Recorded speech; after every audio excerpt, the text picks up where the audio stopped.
and gentlemen, the former director of pediatric neurosurgery, Dr. Benjamin Solomon Carson.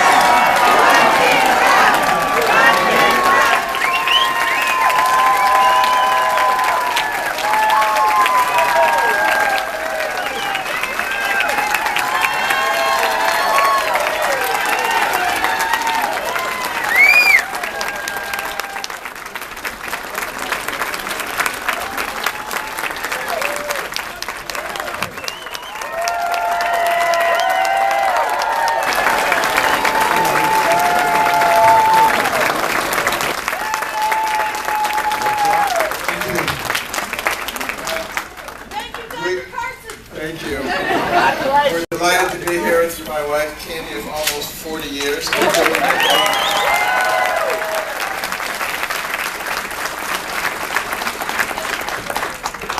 You know, it's very difficult to be successful in any arena without a good person by your side. And, you know, for me, I realized that when I was a youngster, a teenager. I said, Lord, I need a good wife. and I said, when I was 21, I said, Lord, the next relationship, let it be the right one. And it was. Almost 4 years.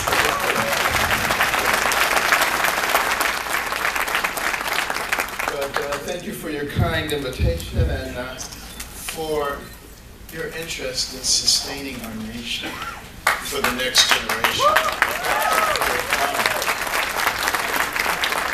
I was here a few months ago, stopping for my friend Senator Tim Scott. He's a really good guy.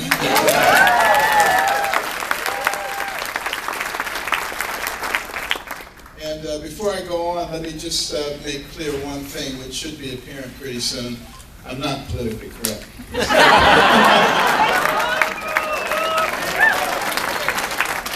Nor do I have any intention of becoming politically correct, because the fact of the matter is, the stakes are too high right now. And we can't afford to let a bunch of people control us, and control our speech, and control our thought patterns. And they don't care if you don't agree with them. They just want you to shut up. But you know what? If we abide by their rules and we just say what they say we can say, they win by default. And we don't want them to win by default. And, you know, they believe in political expediency.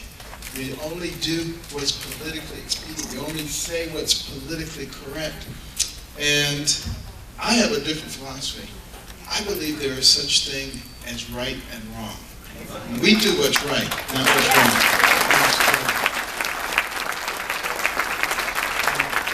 The progressive movement is a large part of pushing the PC agenda.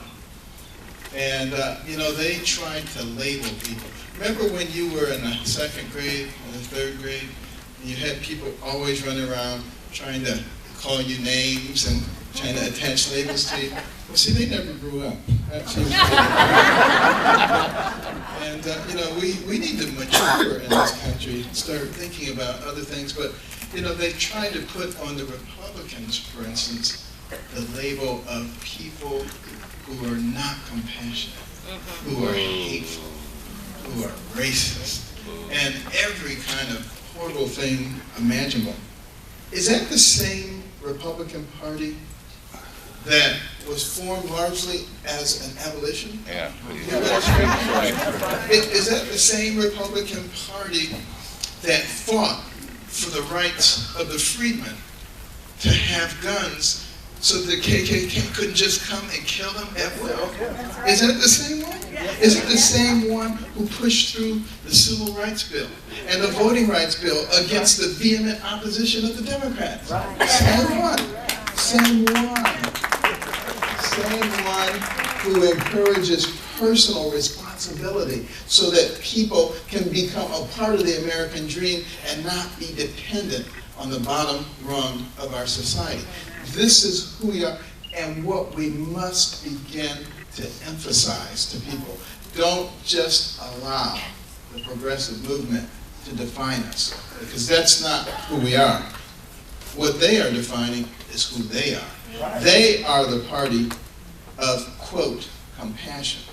Is that the same compassion that halted the rise of the black community in this country, which was rising astronomically from the time of slavery right up until the mid and late 60s, after which now it's going down because of their great society?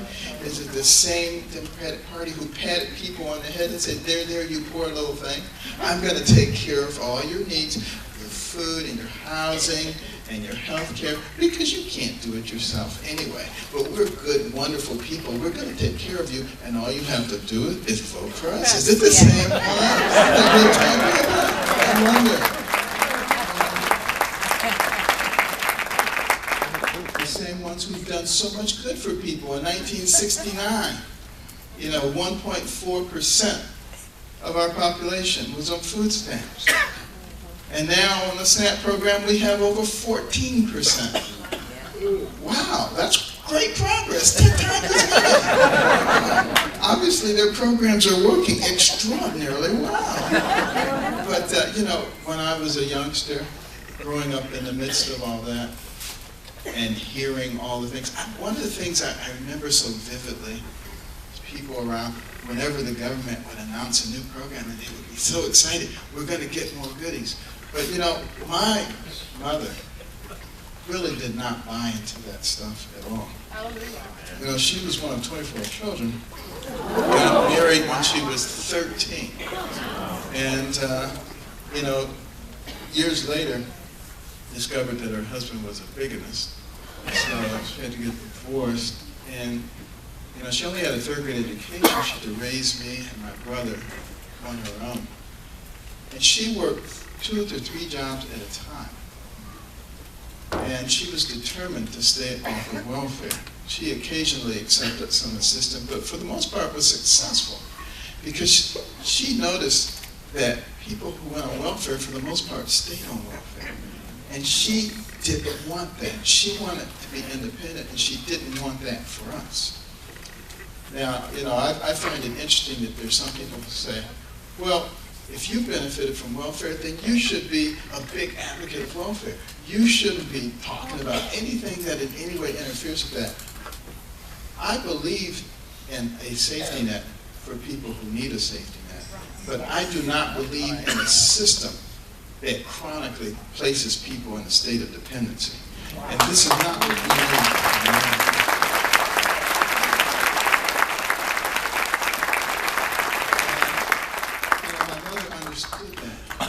She didn't know what to do, so she prayed. And she asked God to give her wisdom. And the good thing about God? You don't have to have a PhD to talk to him. You just have to have faith. And she had faith that he would help her to understand what to do. And he opened her eyes, and she looked around in the houses that she was cleaning. And they were houses of well-to-do people, and she noticed that they didn't sit around watching TV all day. They read a lot of books. So she came home and she imposed that upon us, much to our consternation. We were not at all happy, but in those days you had to do what your parents told you. There was no social psychologist saying let the kid express themselves. So, we had to read the books, but as I started reading books about people, it had a profound effect on me. I remember one of the first books I read was about Booker T. Washington. He was born a slave. It was illegal for slaves to read. Well, why was that? Because people knew that a man who could read would become free. So they didn't want that to happen. But he taught himself to read. He read everything he could get his hands on. And he ended up as advisor to presidents. And I read about a lot of people. And I began to notice a pattern. And that pattern told me that the person who has the most to do with what happens to you in life is you. It's not somebody else. It's not the environment. As long as you have the ability to make the choices and put the energy into it. And we have got to get that message across to America, that we are not victims. No matter who comes along Even if Al Sharpton tells you you're a victim.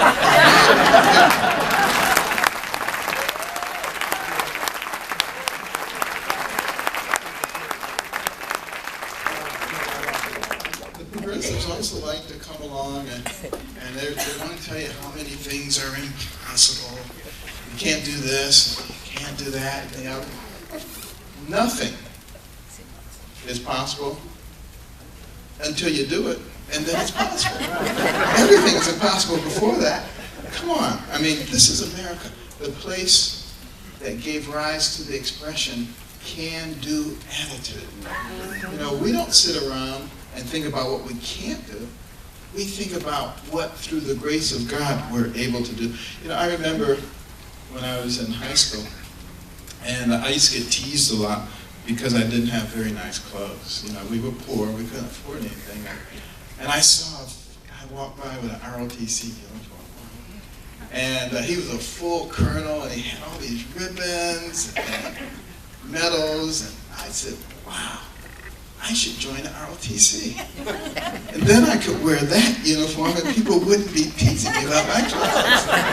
So it was perhaps not the right reason to join the ROTC.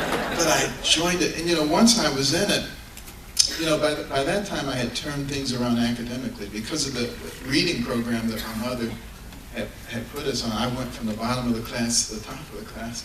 So I was fairly ambitious. I was reading the books, and there I was. But I joined the ROTC a semester late. You're supposed to join at the beginning of the 10th grade. I joined at the middle of the 10th grade. So, and yet, I said, if I'm going to be in an ROTC, I want to be a full colonel. I want to reach the top rank, and I want to be the city executive officer. Now, that was impossible. No one had ever done that before in that short period of time. But I said, why not try?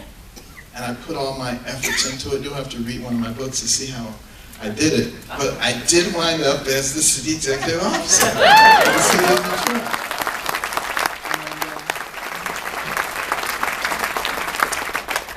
Chance to meet General Westmoreland, get to go to Congressional Medal of Honor dinners, was offered a full scholarship to West Point, and really developed a great appreciation of the military, which we've always had. Candy and I have always had a lot of friends in the military.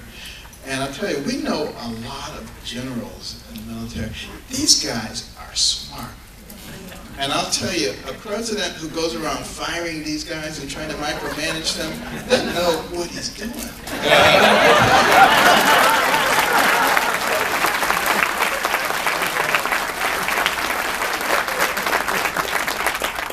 In fact, I'm willing to say that if you allow our military to do what they are capable of doing without tying their hands behind their back, it will not be long before ICE is as ICE was.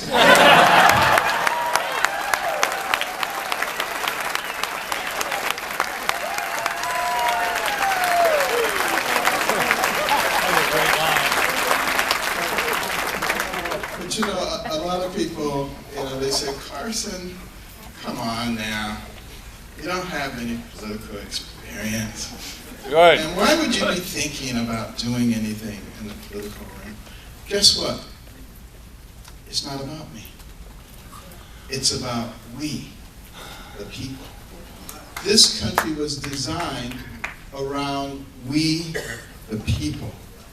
And the government is supposed to conform to us. We're not supposed to conform to them.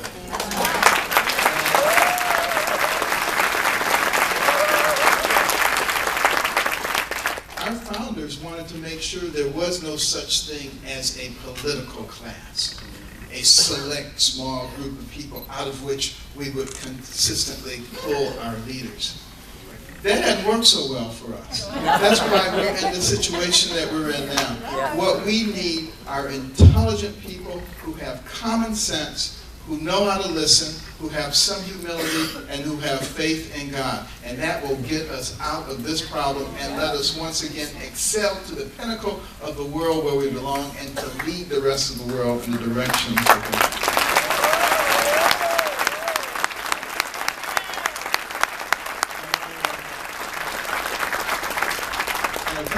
days, the president is supposed to give the State of the Union address. And we've already heard some parts of it. He wants to increase taxes on the wealthy. What else is new? Now he knows that there's not a snowball's chance of that getting by with a Republican Congress. So why is he doing it? Because he studies his Bible. His Bible is called Rules for Radicals by Saul.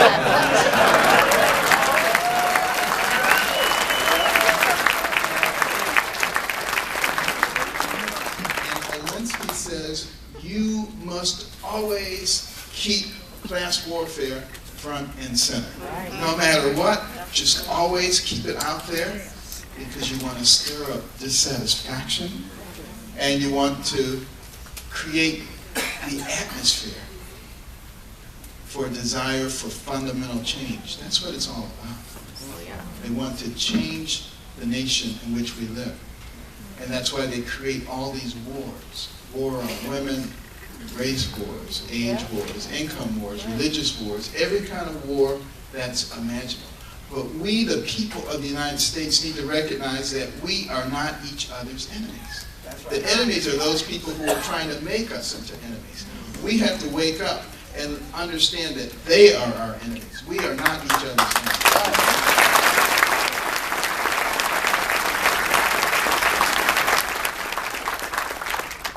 But I'm sure he's going to talk about these rich people and how horrible they are. And some of them are horrible. You know, I know a lot of horrible rich people, but I know a lot of horrible poor people too. Horrible people, period. And it has nothing to do with their income. And you know, the fact of the matter is, I do agree that we do need to do something about taxes. There's no question about that. We have a horrendous tax structure. It's too complex, nobody can comply with it, and it's unfair. And we need something that is equally fair across the spectrum for everybody. And that means either a flat tax or a fair tax. But we need to sit down and we need to figure out.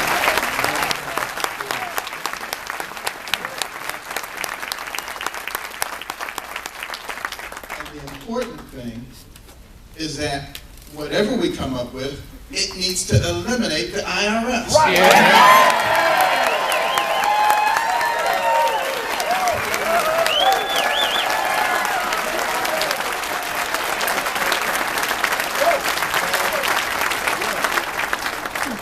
What we have to realize about the progressives, they're not evil people. They just have a different belief system. Their belief is that they can achieve utopia here on Earth with a government that controls everything, takes care of everybody from cradle to grave. There have been other societies that thought that was the right way to go, but they all end up looking exactly the same. Small group of elites at the top who control everything, a rapidly vanishing middle class, and a greatly expanded dependent class. And that's exactly where we are headed if we continue down this progressive road. And we have got to wake up very, very soon. You know, one of the first things you do to fundamentally change a society like ours, you take control of people's health care. Because that's the most important thing that they have. And if you can get control of that, you can get control of everything else. That's why I've been so vehemently against the health care program that the president has put forth. Not to mention the fact that it doesn't work. But and you can read about our alternatives. American Legacy PAC, Save Our Health Care. We've talked about it. I'll continue to talk about it. What we have to do is we have to convince our Congress that they must embrace one of these alternatives and really advocate for it, because you will never be successful in repealing Obamacare unless you have a replacement for it. And they're going to have to be aggressive about this. We can do it. There are a lot of very good alternatives. And they cost much less money, but the principle must be we put health care back in the hands of patients and physicians, and we have a system that takes advantage of our free market economy, because that's what controls price and that's what controls quality. Government will never control price and they will never control quality. And we're dreaming of what people are going to do. And then, the good Lord has blessed this country with incredible energy resources. We are now the #1 oil producer in the world. We need to bring Keystone XL down soon. We have more natural gas than anybody can imagine, enough to last for 1,000 years. We now have the ability to liquefy it. We need to use some of our energy resources to pay down our national debt. Progressives would have you believe that, no, it's all evil, and only renewable energy sources are things that we should be looking at, solar energy and green energy, and the two shall never meet. That's just plain stupid. We're smart enough to be able to do both. We can use our resources that we have now, and we can continue to work on clean energy. The Environmental Protection Agency needs to be changed in its mission, from persecuting the energy developers to helping them develop our energy in a clean, responsible way.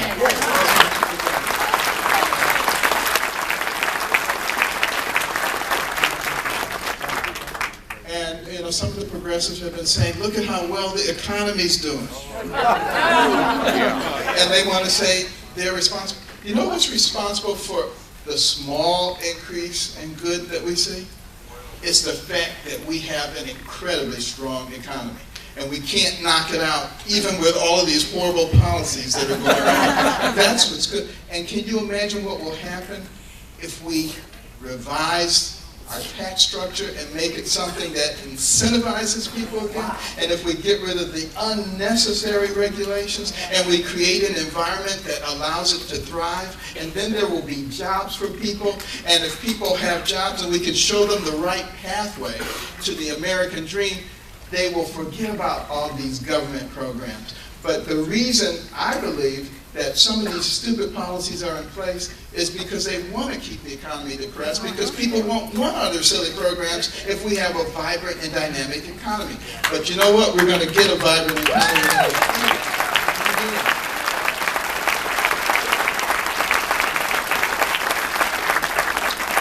But let me close with this very important thought. There, in 2012, 93 million people who could have voted did not vote. 30 million evangelicals did not vote. We want to blame them and we want to say they're irresponsible and lazy. But I got to tell you what, it's not completely their fault. And I know this from traveling all over the country. My wife and I have been in 4 or 5 states a week for the last year and a half, listening to the American people. I can tell you why those people didn't vote.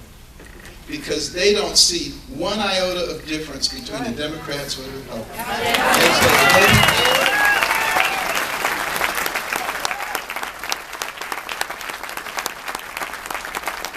And we need to make it clear to them that there are some of us who know what America is about. And we are willing to put the Constitution back on the top shelf where it belonged with all of its amendments. We are willing to look at it in its entirety. We're not going to pick and choose the laws we want. We're not going to pick and choose the people who are our favorites. And there's only going to be one special interest group, and that is the American people. And if we do that, they will start, I guarantee you, they will start to see something different. But it requires courage. And we have to stop being afraid.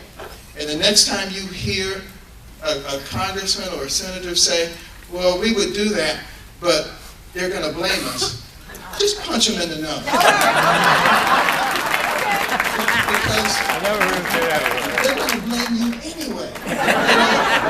And the fact of the matter is, there comes a time when you have to do right. And recognize that freedom is not free. You have to work for it every single day. And that's what we're going to do, and we're going to remember all of those people who worked for it so that we could be free.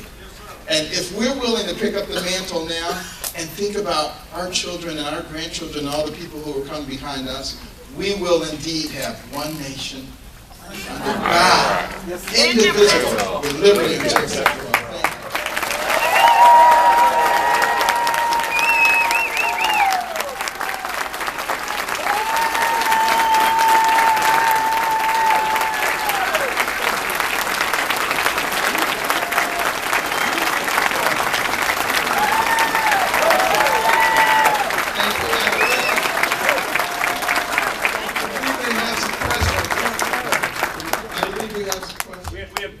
Dozens of questions submitted. We appreciate that. We have two that we're going to be able to get more.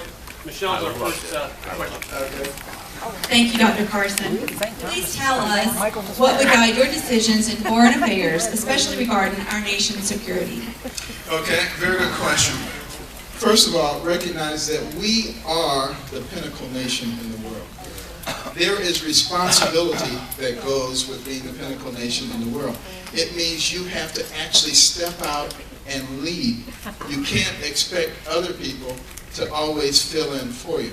So you have to act proactively, not reactively. So you look around the world, you see things like Vladimir Putin trying to reestablish his power base. What are we doing? Nothing. Okay, what we should be doing is establishing relationships with all the former components of the Soviet Union.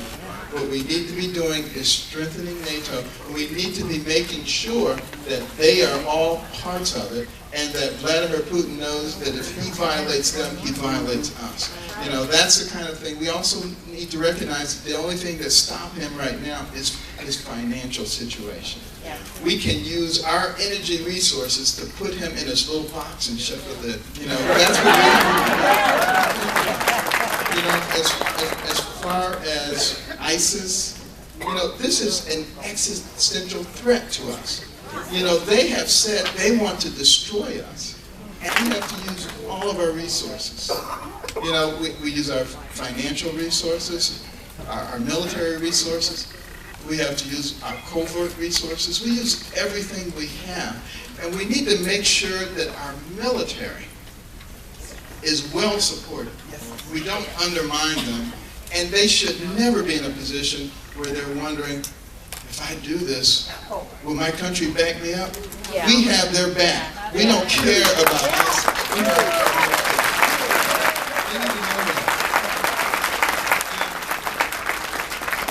And our allies need to know that they are our allies. We don't leave our allies sitting in the lurch wondering, what will the United States do? And, you know, when we get out there and we're willing to lead, you don't have to worry about a coalition. They will come. But when you sit back and say, well, when the coalition gathers, then we'll do something. What kind of leadership is that? So I'm talking about also making sure, and I will readily grant you that I'm not an expert on all international affairs. But we do have a lot of people who are experts in international affairs. Some of the things that I did in my neurosurgical career were things that had never been done before. And some of them were very complex. And some of them required knowledge that I didn't have. But that's where your skill comes in putting together people who frequently have big egos, who can work together and who can understand what the goals are.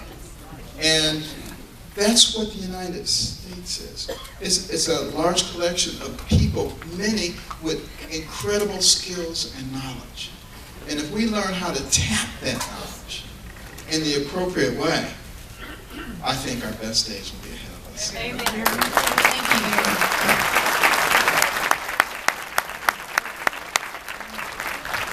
Dr. Carson, yeah, my question is, who would you appoint in your cabinet if you're elected president? You.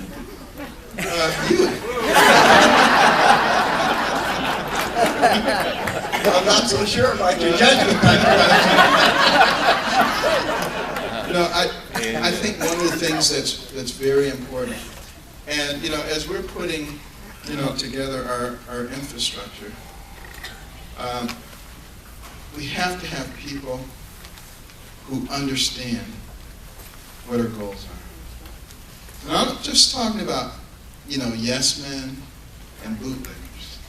I want to hear different points of view, but you want to hear them from people whose goal is the elevation of our nation and the elevation of all of the people in our nation. So those are the kind of people that we're going to be looking for. The real litmus test is, do they love this country?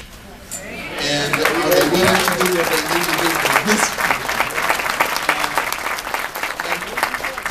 They can potentially come from a variety of different places.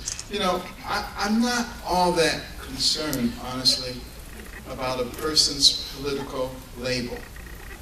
I am concerned about whether they are pro-American or anti-American. We've gotten too much into Democrats and Republicans and independents and extreme right. What we need to be talking about is what is pro-American and what is anti-American. And when you look at some of the things that are going on in our country right now, using the IRS, for instance, to persecute political entities, that's not a Democrat or Republican thing. That is an offense to anybody who believes in America. These are the kinds of things that we need to do.